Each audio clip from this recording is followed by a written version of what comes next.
Hi guys, நமக்கு ஒரு parcel வந்திருக்கு. இது என்ன கிஃப்ட்டு? இதை அன்பாக்சிங் பண்ணலாம், வாங்க பார்க்கலாம்.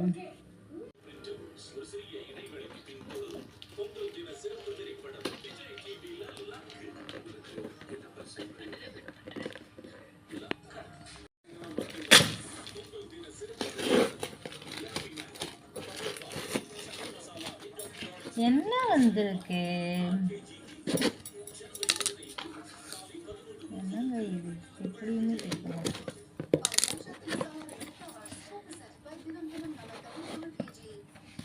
என்ன இது? சப்பாத்தி வைக்கிறதோ? இதான் ஃப்ரெண்ட்ஸ் இன்னைக்கு கிஃப்ட்டு.